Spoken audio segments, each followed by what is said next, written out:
गगन में थाल रव चंद दीपक बने, तारका मंडल जनक मोती, धूप मले आन लो पवन चवरो करे, सगल बन राय फुलंत ज्योति। कैसी आरती होए भव कंडना तेरी, कैसी आरती होए अनहद शब्द बाजत भेरी, कैसी आरती होए तेरी।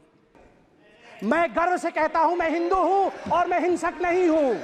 मैं गर्व से कहता हूं मैं हिंदू हूं और मैं हिंसक नहीं। आप हिंसा मत करिए। मैं हाथ जोड़ के कहता हूं आप हिंसा मत करिए, प्लीज शाब्दिक हिंसा मत करिए। सब लोग शांत होकर बैठिए। राहुल जी ने ऑन रिकॉर्ड कहा है जो अपने आप को हिंदू कहते हैं वो हिंसक है। ऑन रिकॉर्ड राहुल जी ने कहा है जो अपने आप को हिंदू कहते हैं वो हिंसक है। मैं ये कह दूं यहां पर हिंदुओं ने कभी हिंसा नहीं की। सर्वे भवन्तु सुखिनः, सर्वे सन्तु निरामया, सर्वे भद्राणि पश्यन्तु, मां कश्चित् दुःख भाग् भवेत्। हमेशा ब्रह्मांड की कल्याण की चिंता हिंदुओं ने की है। मुझे कष्ट इस बात का भी हुआ कि डीएमके ने आज हिंदुओं पे पुनः यहां आघात किया है।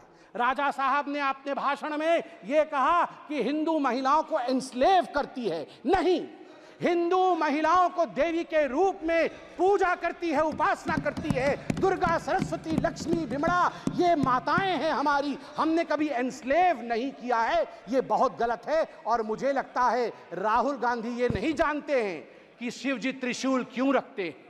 राहुल गांधी जी ने कहा शिव जी का त्रिशूल नॉन वायलेंस का त्रिशूल है।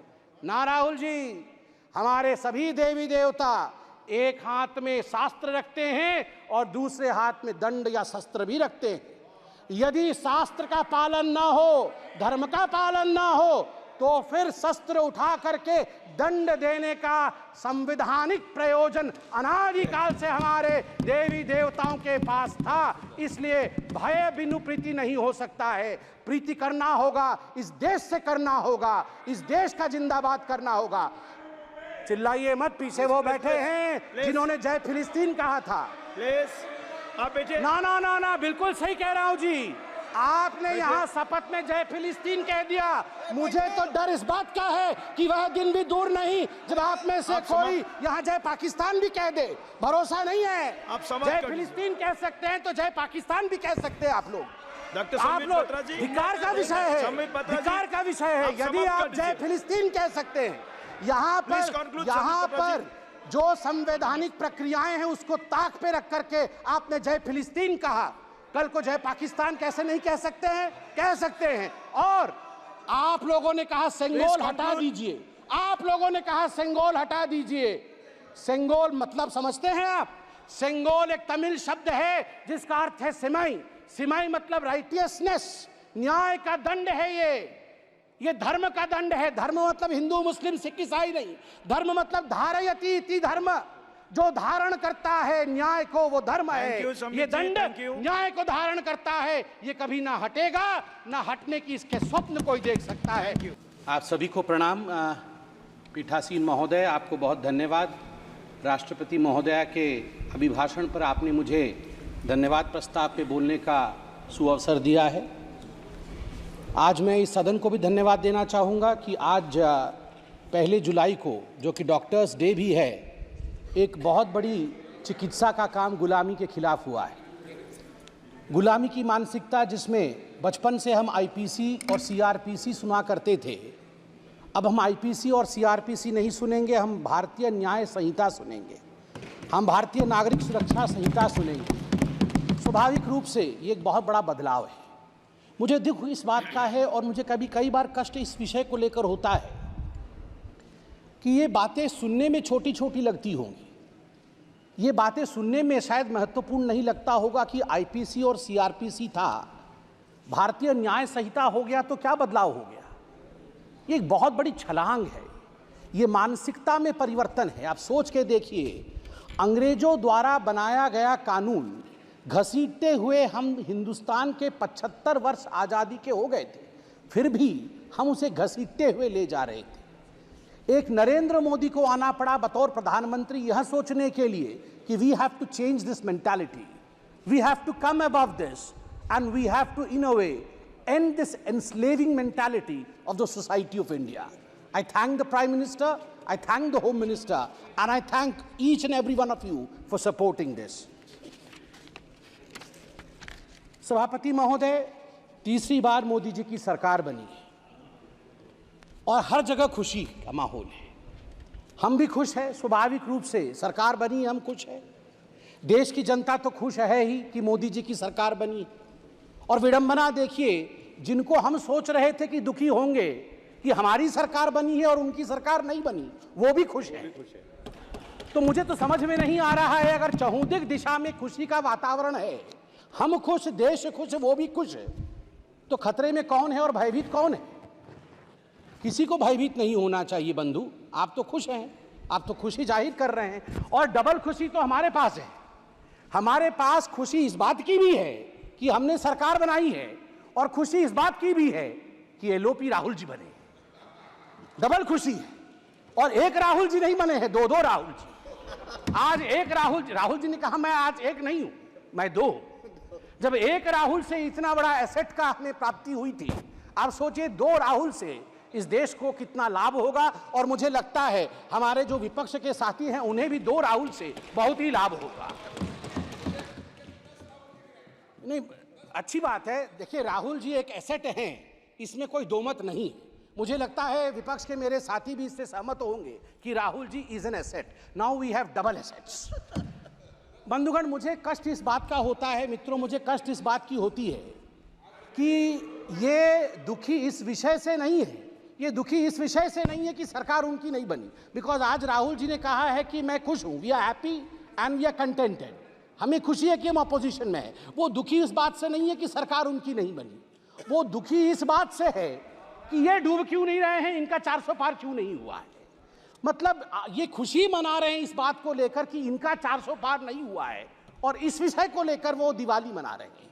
आप सोच के देखिए, 3 टर्म से समुद्र के गर्त पे पड़े हुए हैं और ऊपर देख रहे हैं कि इनके जहाज में छेद कब होगा, इनके जहाज में छेद कब होगा और ये कब डूबेंगे। ये खुद तैरने की कोशिश नहीं कर रहे हैं। मुझे लगता है कि हमें भी ईश्वर से और आज शिव जी से प्रार्थना करनी चाहिए कि अगर राहुल जी प्रसन्न है, विपक्ष में रह के प्रसन्न हैं, तो उनकी प्रसन्नता अनंत काल तक बरकरार रहे।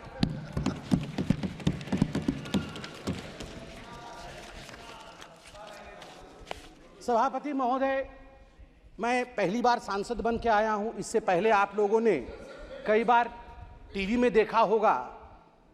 मुझे एक विषय, और यह पक्ष विपक्ष का विषय नहीं है, जब मैं 2010 में बैठता था टीवी पर और डिबेट्स होती थी, तो उस समय जब इलेक्शन डिक्लेयर होते थे तो अमूमन जो विषय उभर के आता था, तुरंत टीवी के एंकर्स के विषय में आज बातचीत हुई तो पहला विषय जो उभरता था कि अरे जातीय समीकरण क्या है, उस फलाने राज्य में चुनाव होने वाला है, वहां का जातीय समीकरण क्या है, वहां का धार्मिक समीकरण क्या है, MY समीकरण बनता है कि नहीं, कितने यादव है, कितने मुसलमान है, कितनी पिछड़ा वर्ग है, कितना अगड़ा वर्ग है।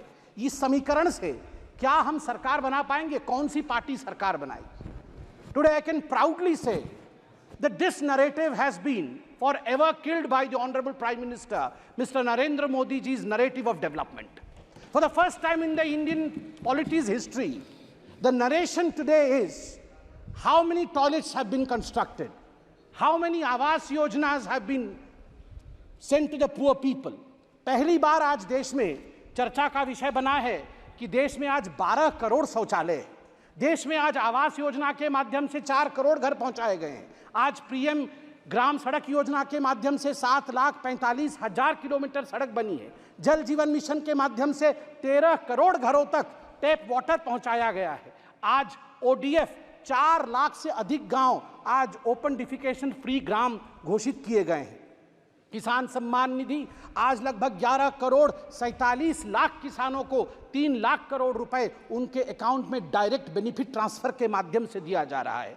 Soil health card 23 crore soil health card बनाए गए हैं। उज्ज्वला के माध्यम से 9.5 करोड़ लोगों को गैस कनेक्शन दिया गया है। सबसे बड़ी बात है कि डीबीटी के माध्यम से लगभग 32 लाख करोड़ रुपए लाभार्थियों को दिया जा रहा है।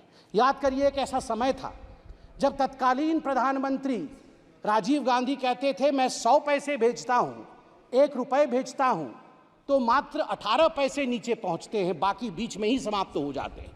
आज मैं गर्व से कह सकता हूं कि प्रधानमंत्री नरेंद्र मोदी 100 पैसे पहुंचाते हैं तो 100 का 100 पैसा गरीब तक पहुंचता है, उसके अकाउंट तक पहुंचता है, कोई बिचौलिया खा नहीं सकता है।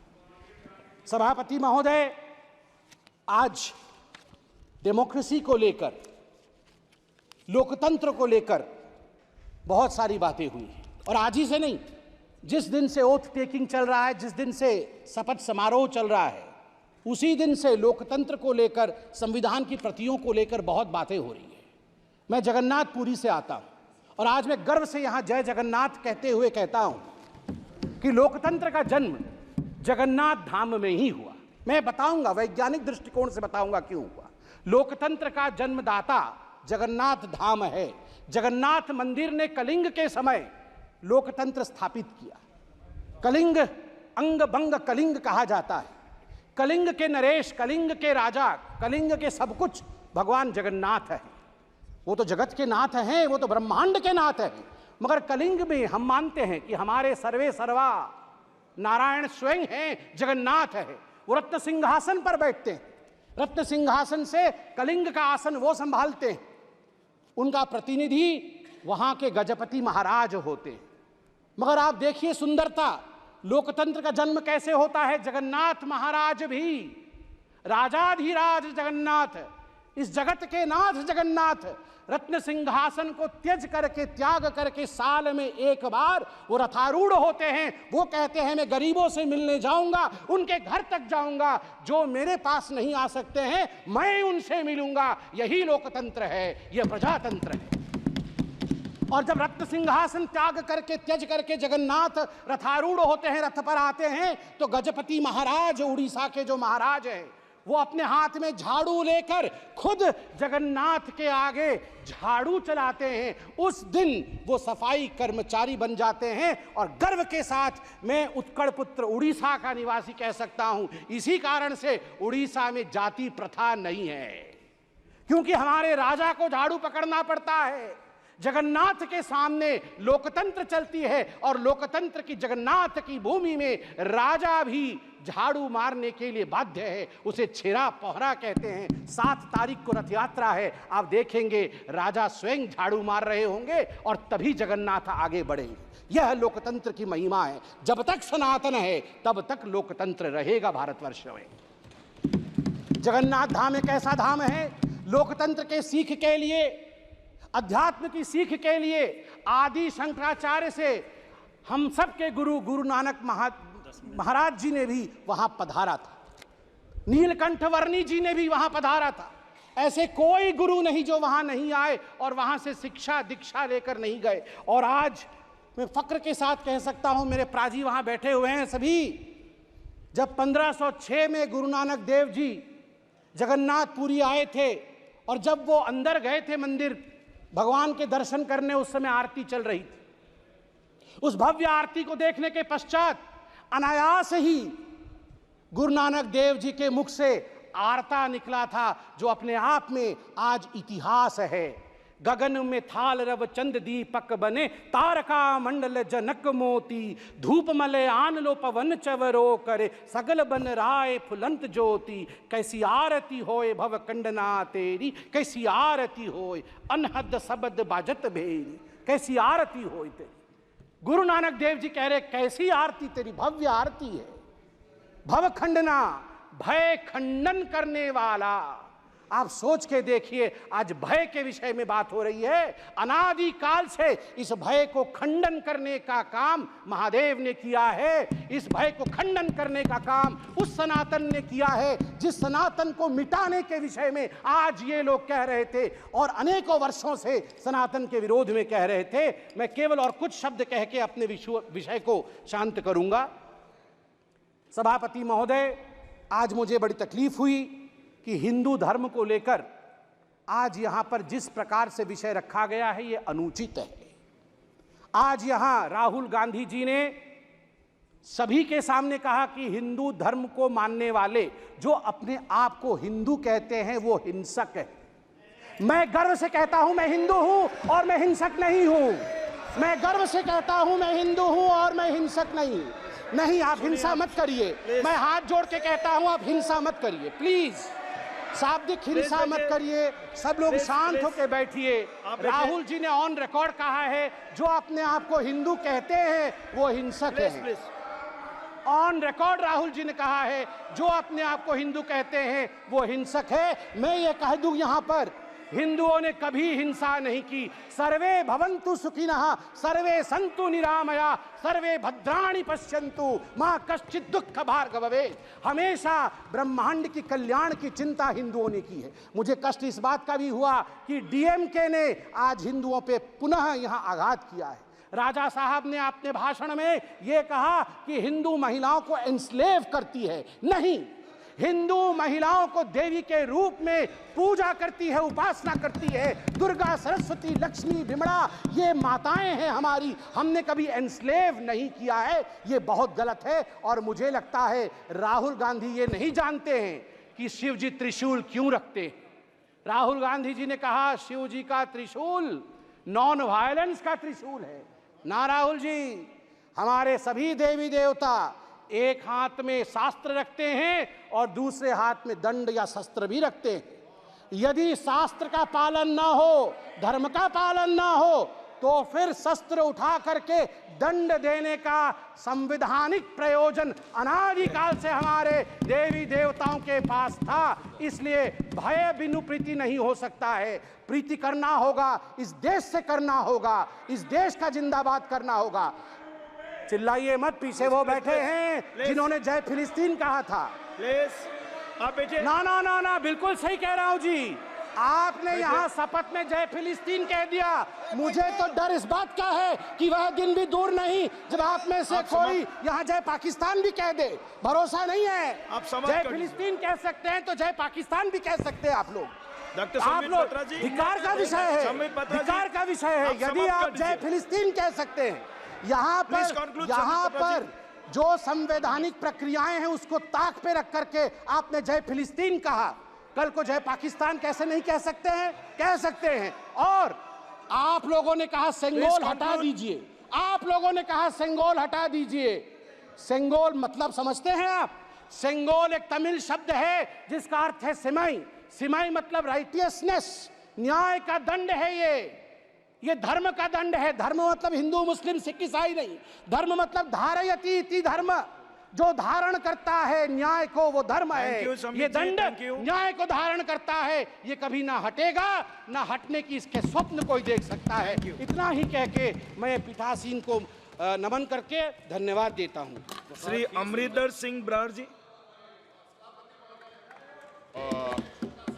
रूडी साहब, प्लीज प्लीज।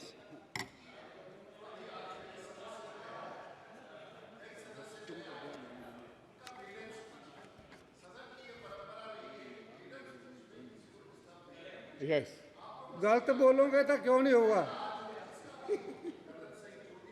नहीं गलत क्यों? रूडी साहब।